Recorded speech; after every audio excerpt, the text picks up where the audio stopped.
Muy buenas noches, hermanos. De verdad estoy muy agradecido nuevamente por la oportunidad que me da Matusalén de compartir en su canal. Para los que no me conocen, nuevamente mi nombre es Ricardo Molina, soy evangelista en el país Colombia, en la ciudad de Bogotá.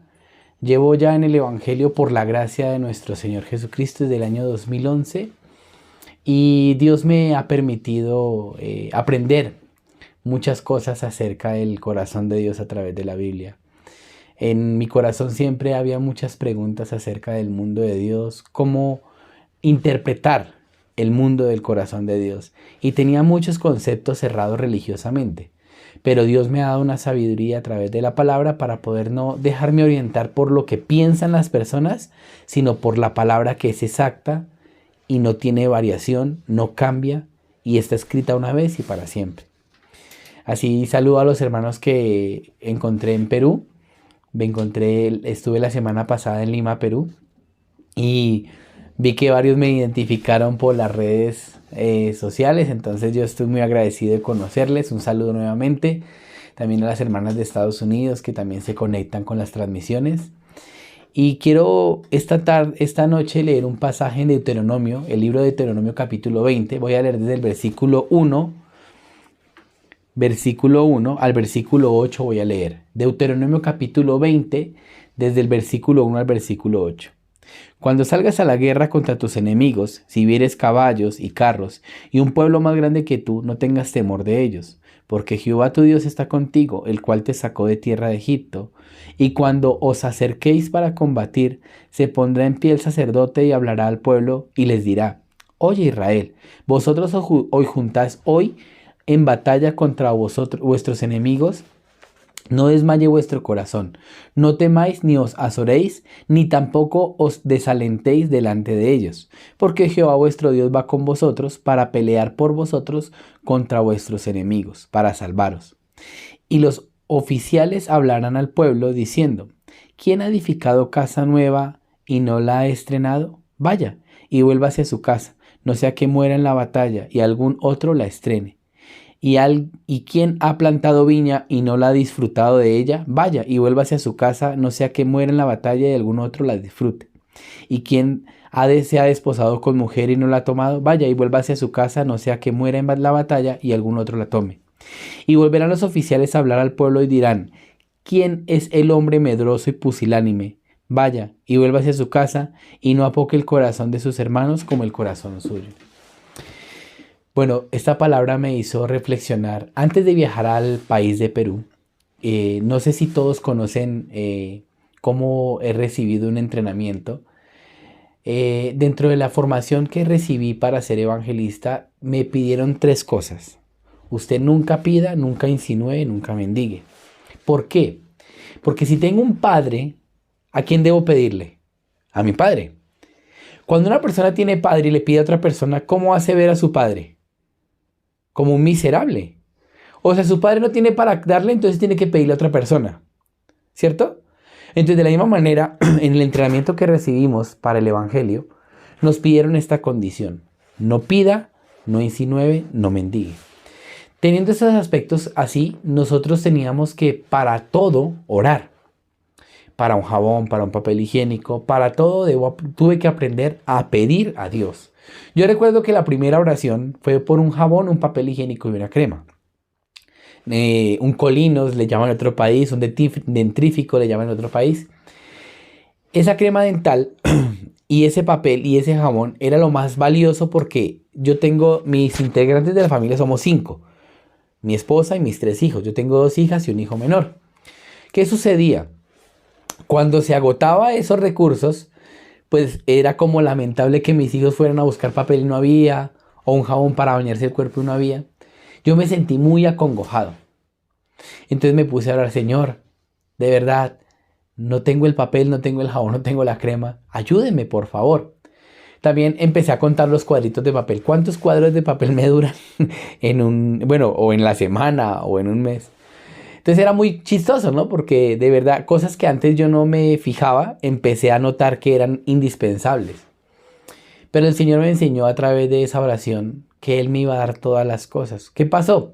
Yo le oré Al siguiente día una hermana llegó a la iglesia y llegó con una bolsita negra, una chuspa le dicen en otros lugares, una bolsa, y en esa bolsa traía un jabón, una crema y un papel higiénico.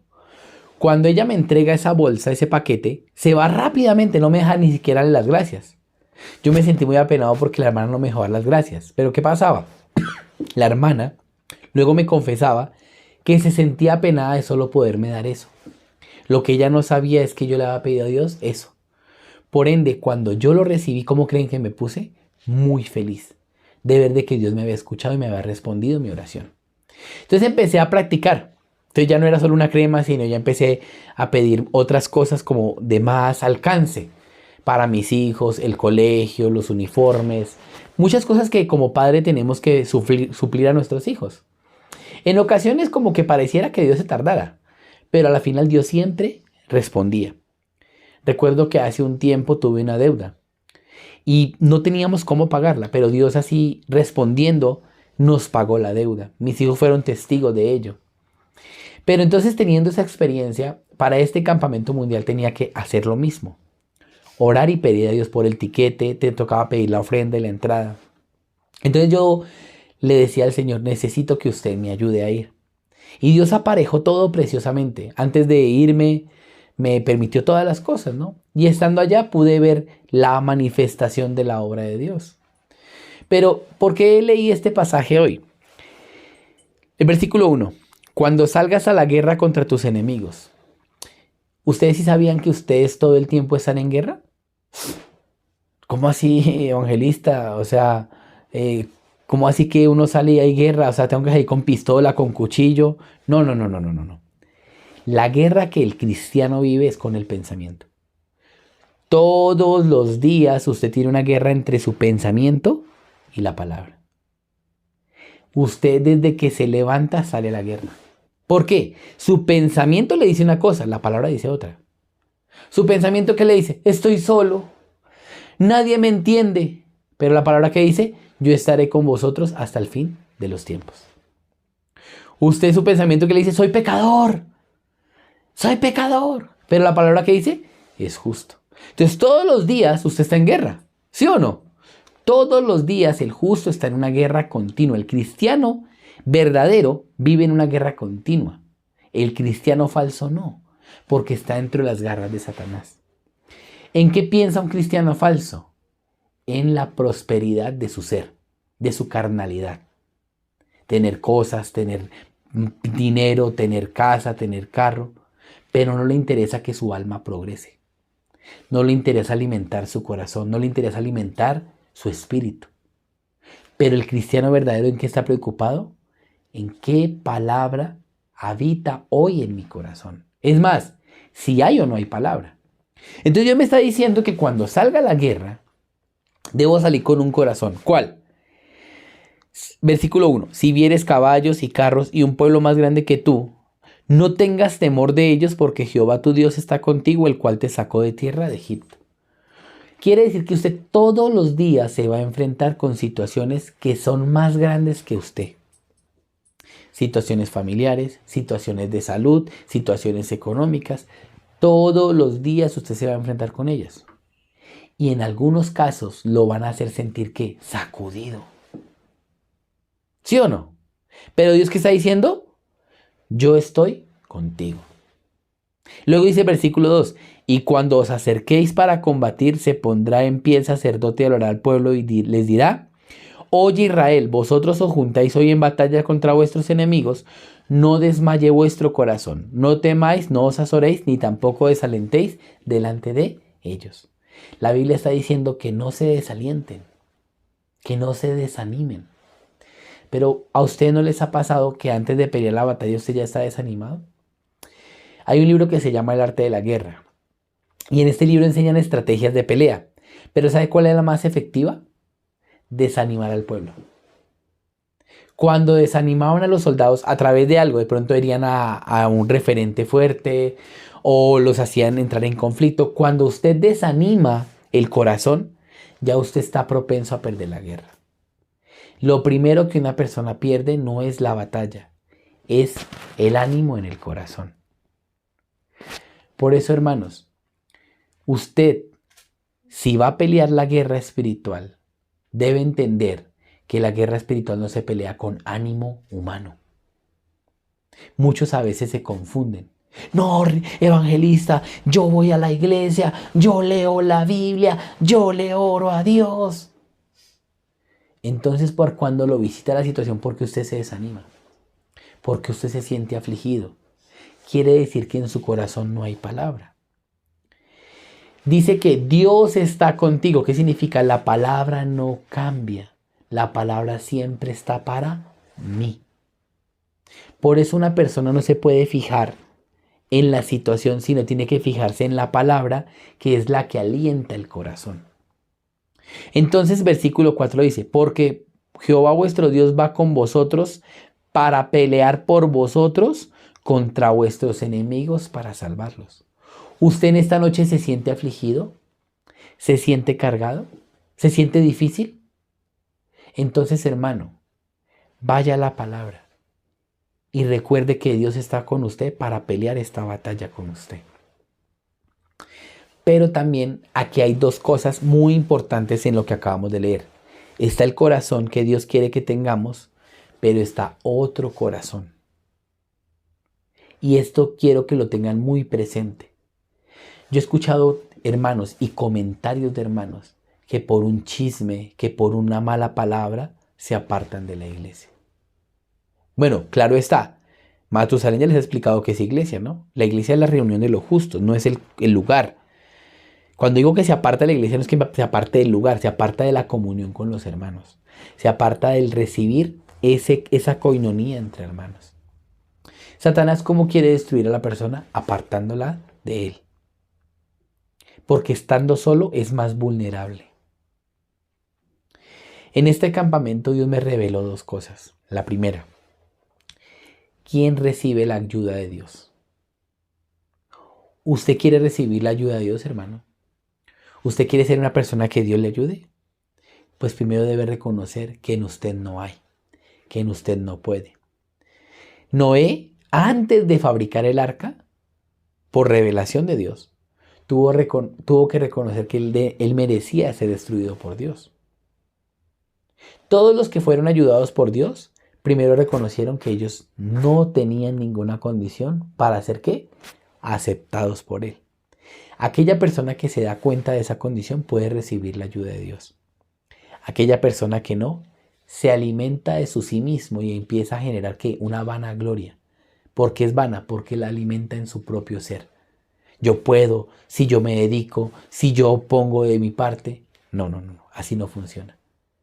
Una persona que se da cuenta que no tiene nada de él para ofrecerle a Dios, solo se rinde y dice, Señor, ayúdeme.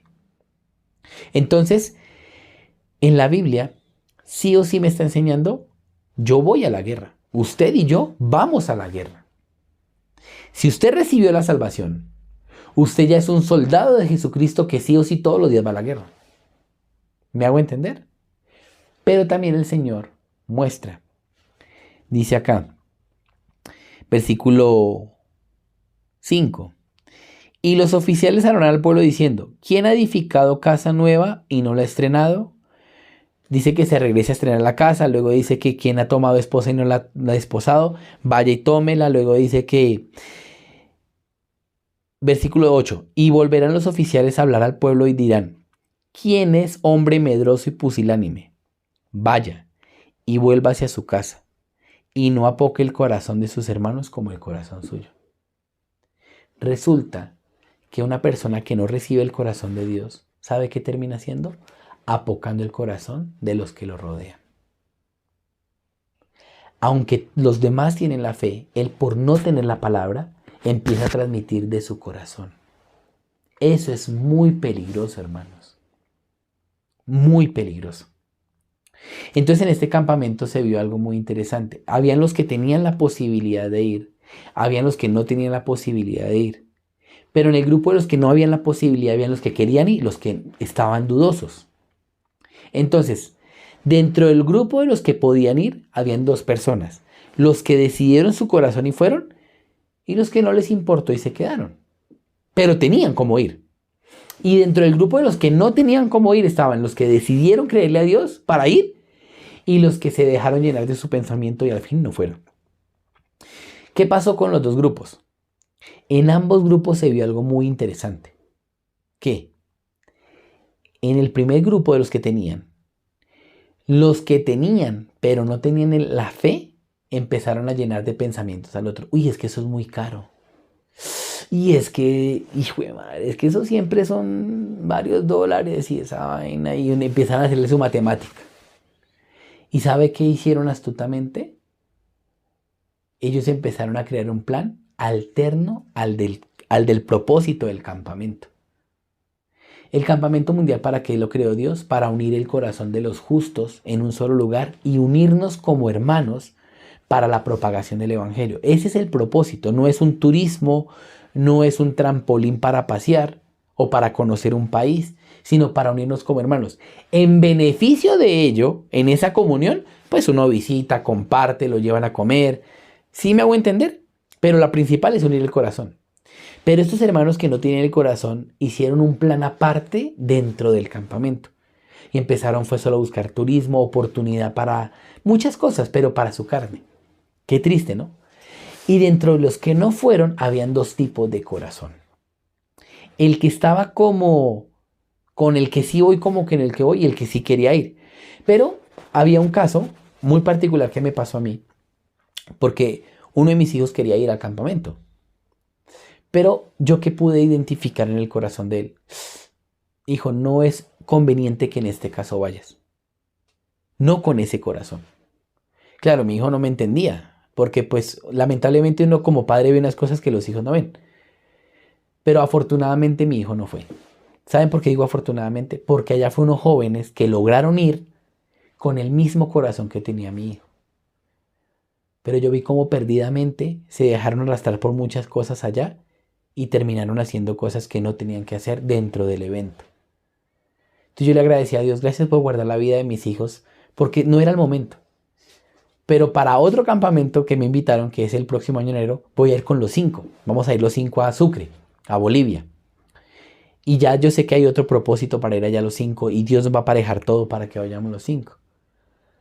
Pero hay una cosa que Dios me revela. Vamos a mirar el libro de Pedro, Segunda de Pedro capítulo 3. Segunda de Pedro capítulo 3. Cuando uno es padre ya uno empieza a entender muchas cosas del corazón de Dios. Antes no las entendía. Segunda de Pedro capítulo 3, versículo 9. Dice, el Señor no retarda su promesa, según algunos la tienen por tardanza, sino que es paciente para con nosotros, no queriendo que ninguno perezca, sino que todos procedan al arrepentimiento. Hermano, una pregunta. ¿Usted le ha orado a Dios y siente que Dios se demora en lo... Es más, ¿piensa que Dios no le contesta? A ver, levante la manito ahí en el chat. ¿Usted le ha orado a Dios y... Sí, evangelista, yo le oro a Dios y es la hora que no me responde? A ver, ¿quién levante la mano? A ver. O bueno, hágame una seña, algo. Si han experimentado que le han orado a Dios, pero sienten que todavía no le responden. ¿Sí? ¿Y cómo se siente el corazón? Como acongojado, ¿no? Como, ¡ay! ¿Pero por qué no me escucha? ¿Pero por qué no me respondió? ¿Sí? Que me faltó la fe, dice uno, ¿no? Pero, ¿qué está diciendo la Biblia? El Señor no retarda su promesa, según algunos tienen por tardanza, sino que es paciente para con nosotros, no queriendo que ninguno perezca. Hay un pasaje en la Biblia que dice que el vino nuevo no se puede echar en odre viejo y el paño nuevo no puede ser cocido en paño viejo, porque el vino nuevo en odre viejo se rompe el odre y se riega el vino, y el paño nuevo en vestido viejo se rompe ese vestido por estirar el paño nuevo. Eso traducido al lenguaje de nosotros, ¿qué es? Si su corazón no está preparado para recibir, eso le puede hacer un daño a usted. Yo conozco personas obsesionadas con las palabras de Dios, no creyendo, sino obsesionadas, y utilizan la Biblia a su acomodo para cumplir su deseo. Eso es muy peligroso, hermanos. Pero si usted es un hombre de fe o una mujer de fe, debe saber una cosa, que yo estoy dentro de la voluntad de Dios y lo que Dios me permite, en su tiempo perfecto me lo permite. Yo también en ocasiones le oraba a Dios y pensaba que no me respondía. para un campamento mundial. También le oré y no vi respuesta de Dios. Pero ¿saben cuál fue la diferencia de esa vez a esta? ¿Saben? En esa vez yo no le pedí la guía a Dios. ¿Saben yo qué hice? Me llené solo de emociones. Sí voy a ir, sí voy a ir. Pero si me hubiesen preguntado ¿con qué promesa vas a ir? ¿Saben yo cómo hubiera quedado? Mudo. Pero esta vez, antes de decir que yo quiero ir, pedí una promesa a Dios para ir. Fue diferente. Y Dios por la palabra me respondió para ir. He visto tantas cosas en la iglesia que puedo ver una cosa. Dios no retarda su promesa. Solo que Él es paciente para que mi corazón no se pierda. Donde yo hubiese recibido en ese entonces con ese corazón que tenía, hoy no estaría hablándoles esto a ustedes. Pero gracias a Dios que en ese momento me enseñó, me dolió aprender, sí. ¿El aprendizaje duele o no duele? Duele. El aprendizaje siempre duele. ¿Crecer duele o no duele? Duele. Hasta las articulaciones duelen cuando uno está creciendo. Más cuando uno se está estirando. Pero ese dolor nos da ¿qué? Madurez. El dolor en el corazón nos da madurez espiritual. Por eso, un cristiano verdadero debe salir que desde que se levanta sale a la guerra. Yo les hago una pregunta a los que están participando de este chat hoy. ¿Usted tiene promesa de salvación? ¿O solo tiene el conocimiento de la salvación? ¿Usted ya recibió la salvación? ¿O simplemente escuchó el evangelio? Quiero que se mediten en esto. Porque recibir la salvación significa que esa palabra que Dios me habló se depositó en mi corazón y automáticamente me empuja a hablar lo que Dios quiere que yo hable a través de esa palabra que fue revelada. Primera de Juan lo dice. Vamos a mirar qué dice Primera de Juan. Primera carta de Juan, capítulo 1. Primera de Juan, capítulo 1, versículo 1. Mira lo que dice. Lo que era desde el principio, lo que hemos oído, lo que hemos visto con nuestros ojos, lo que hemos contemplado y palparon nuestras manos tocante al verbo de vida, porque la vida fue manifestada y la hemos visto y testificamos y os anunciamos la vida eterna, la cual estaba con el Padre y se nos manifestó. Lo que hemos visto y oído, eso os anunciamos para que también vosotros tengáis comunión con nosotros, y nuestra comunión verdaderamente es con el Padre y con su Hijo Jesucristo. ¿Qué hablaban los discípulos? Lo que vieron, lo que oyeron y lo que fueron ¿qué? Testigos de ello, palparon, dice. Ninguno que no haya palpado el evangelio puede hablar del evangelio.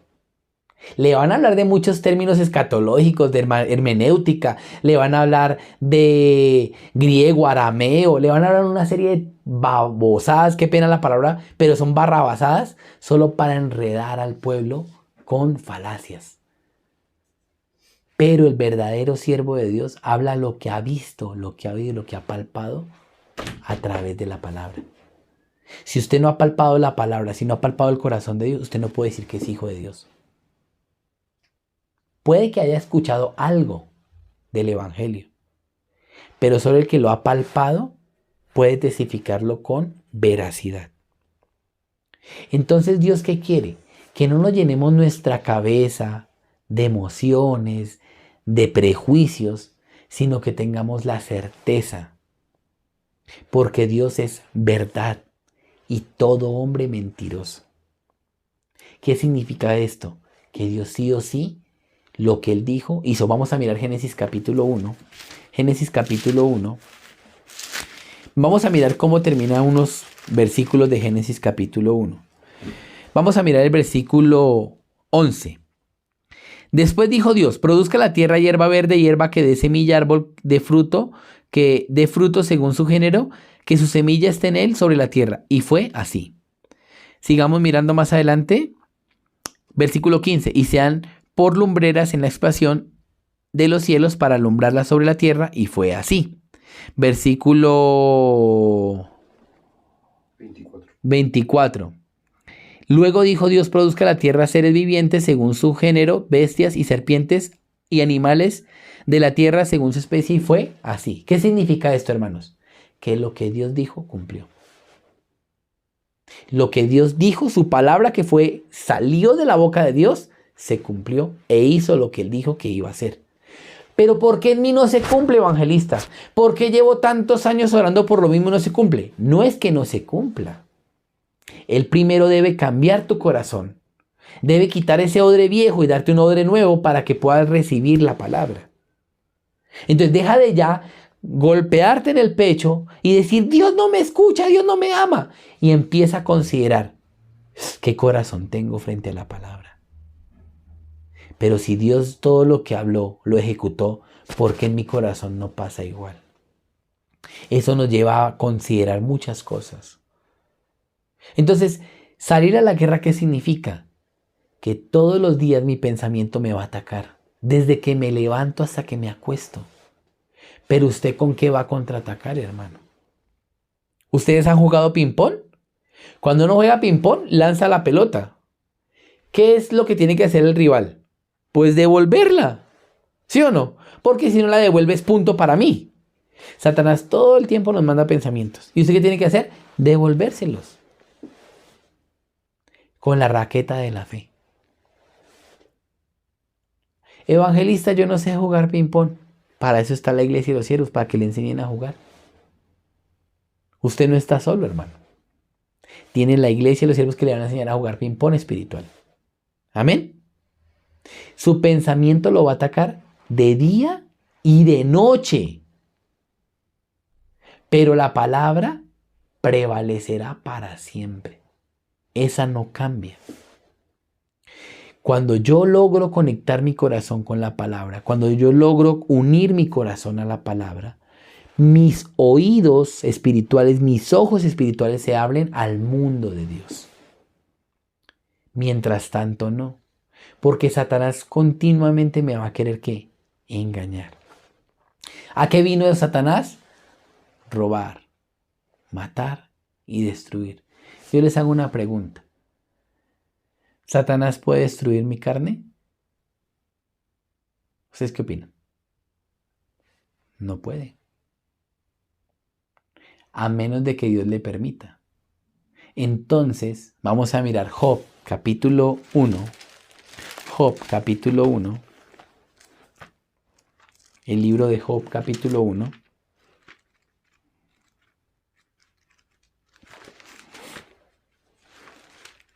Miren cómo dice. Versículo 8. Y Jehová dijo a Satanás: ¿no has considerado a mi siervo Job, que no hay otro como él en la tierra, varón perfecto y recto, temeroso de Dios y apartado del mal? Respondió Satanás a Jehová, dijo: ¿acaso teme Job a Dios de balde? ¿No le has cercado alrededor a él y a su casa y a todo lo que tiene? Al trabajo de sus manos has dado bendición, por tanto sus bienes han aumentado sobre la tierra. Pero extiende ahora tu mano y toca todo lo que tiene, y verás si no blasfema contra ti en tu misma presencia. Y dijo Jehová a Satanás: he aquí todo lo que tiene está en tu mano, solamente no pongas tu mano sobre él. Y salió Satanás delante de Jehová. Si Dios no le da la autoridad a Satanás para tocar la vida de Job, él no puede hacer nada. Entonces yo me preguntaba, ¿por qué tiene que pasar ciertas cosas en la vida de uno? ¿Por qué tenemos que llegar a ese punto? Así mi corazón se empezaba como a pensar un poco en eso. Pero luego Dios me revelaba, no era necesario. Si Job hubiese entendido que la justicia que él tenía no era de Dios, sino era de él mismo, y la hubiese votado, no era necesario.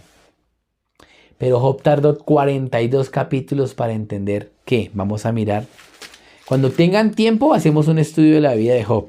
Ese libro de Job es maravilloso. Matusalén ya lo ha hecho, Matusalén ha hecho el estudio del libro de Job.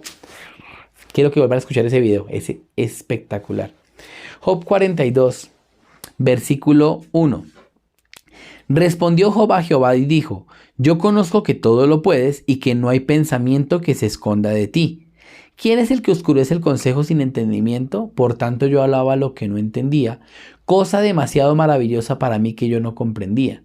Oye, te ruego y hablaré, te preguntaré y tú me enseñarás. De oídas te había oído, mas ahora mis ojos te ven. Por tanto me aborrezco y me arrepiento en polvo y ceniza. Hasta el capítulo 42 de Job pudo entender que era polvo y ceniza. Pero si usted lee más atrás, él no se veía como polvo y ceniza, se veía como polvo de oro. Como alguien ilustre, alguien que todo el mundo pedía consejo. Entonces nuestro corazón, cuando está enaltecido, no puede ver a Dios. Entonces Dios humilla mi corazón para poderlo ver.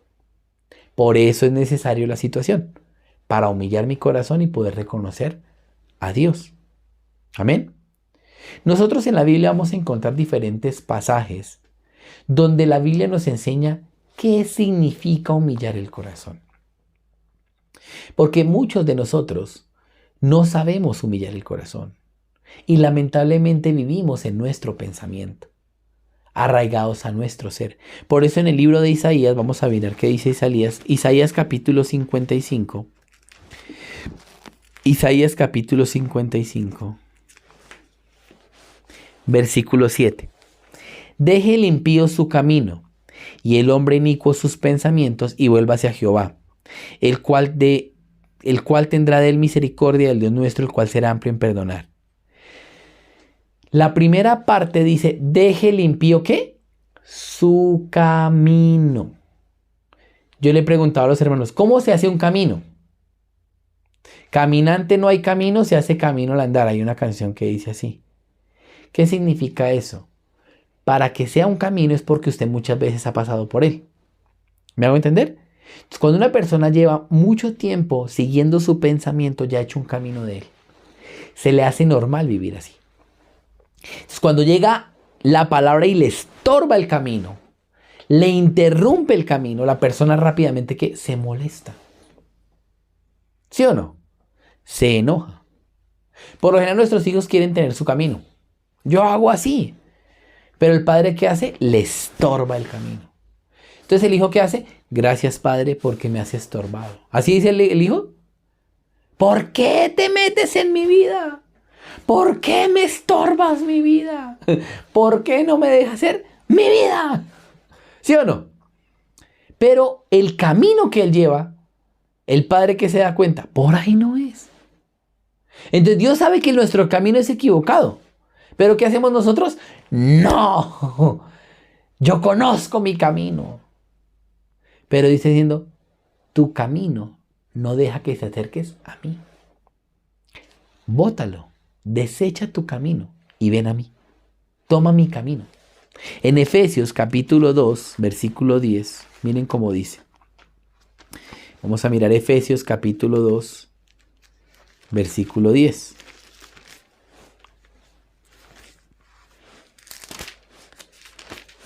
Dice así. Porque somos hechura suya, creados en Cristo Jesús para buenas obras, las cuales Dios preparó de antemano para que anduviésemos en ellas. Él ya preparó un camino para usted y para mí. Pero neciamente yo, por seguir mi camino, no entro en el camino de Dios. ¿Me hago entender? O sea, no es que Dios me quiera atajalar y me quiera obligar a caminar con Él. No. Es que Él ya sabe que mi camino, ¿a dónde me lleva? Vamos a mirar. Proverbios capítulo 14. Proverbios capítulo 14. Versículo 12. Hay camino que al hombre le parece derecho, pero su fin es camino de muerte. Hay una historia lamentable que pasó en nuestra iglesia, aquí en Bogotá. Un joven recibió la salvación cuando era adolescente. Pero este joven nunca quiso ser guiado por la iglesia. Quiso vivir su vida a su manera. Y empezó a caminar su vida a su manera. Empezó así a caminar bastantes años. Y lamentablemente empezó a hacer cosas que no eran convenientes. Y se empezó a meter en negocios que no eran lícitos. pero en su corazón, como él pensaba, ¿no? Dios está conmigo. Y como en cierta manera empezó a tener cierto libertinaje. Yo puedo hacer como quiera. La Biblia me enseña, vamos a mirar San Mateo, capítulo 12. San Mateo, capítulo 12.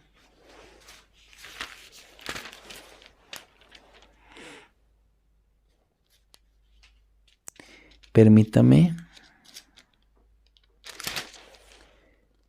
Si es el 12. Y si me ayudan a buscar es...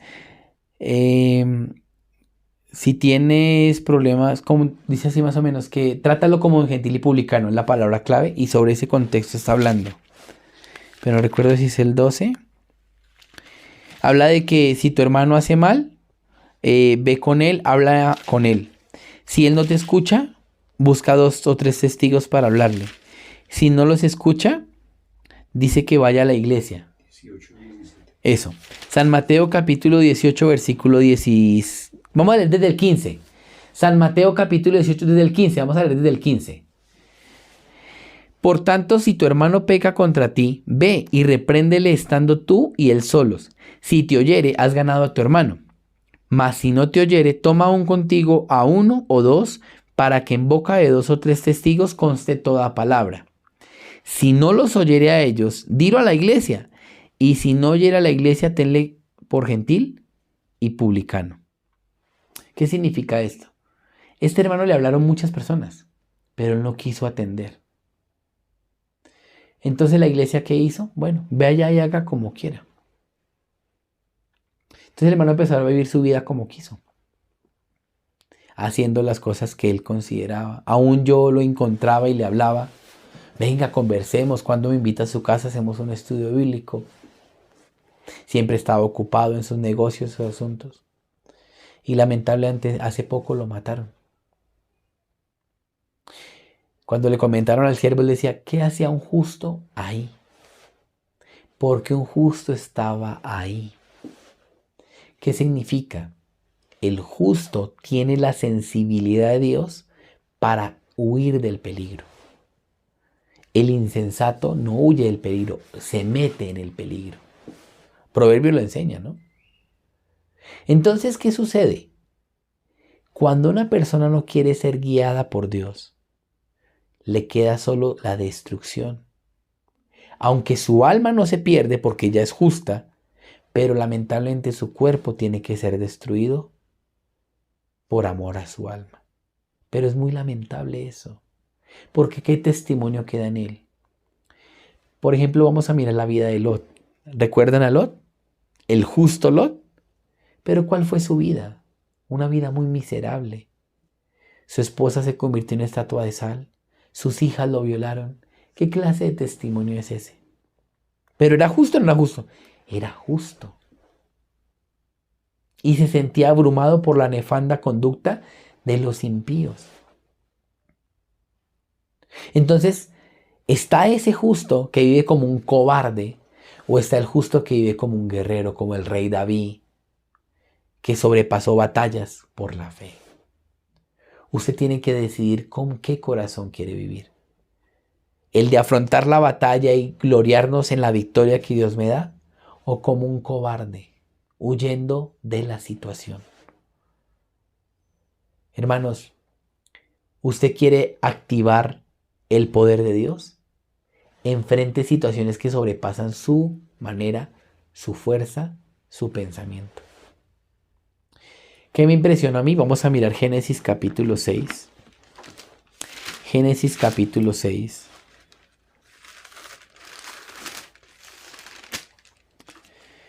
Versículo 22.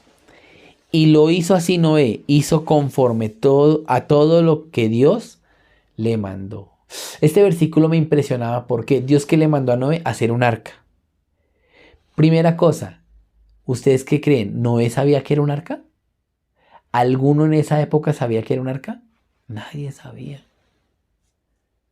El arca que hizo Noé fue la primera arca que se hizo, porque nadie conocía un arca en ese entonces. ¿Sabían que era un diluvio? No, porque no llovía en ese entonces. Era un breve rocío que caía. Otra pregunta. ¿Será que para Noé era fácil subir los animales al arca? ¿Ustedes han intentado capturar un animal, una ardilla, un pájaro? Es difícil. Pero ¿cómo hizo Noé para que todos entraran al arca? Entonces eran cosas que sobrepasaban todo entendimiento, eran cosas que humanamente eran imposibles de hacer. Pero la Biblia, como dice, y Noé hizo todo conforme a Dios le mandó. ¿Cómo es posible que Noé haya hecho esto? Algunos religiosos fanáticos, es que Noé le obedeció a Dios. Es que Noé le creyó a Dios. ¿Entonces usted no le cree a Dios? Es que Dios estaba con Noé. ¿Entonces con usted no está? ¿No es el mismo Dios? Pero hay una diferencia. ¿Cuál? Noé conocía su condición. Por eso no confiaba en él. Y puso su confianza en Dios para que le ayudase. Cuando usted pone la confianza en usted, pues usted no puede ver el trabajo de Dios. Pero cuando usted bota su confianza en sí mismo y la pone en Dios, puede ver la revelación de Dios en su vida. ¿Usted quiere ver la revelación de Dios en su vida? No confíe más en sí mismo. Empieza a confiar en Dios. ¿Pero cómo? Hoy iniciamos diciendo, todos los días estamos en una guerra constante entre mi pensamiento y la palabra. Pues combata de tal manera que la que sobrepase es la palabra y no su pensamiento. ¿Cómo se logra esto?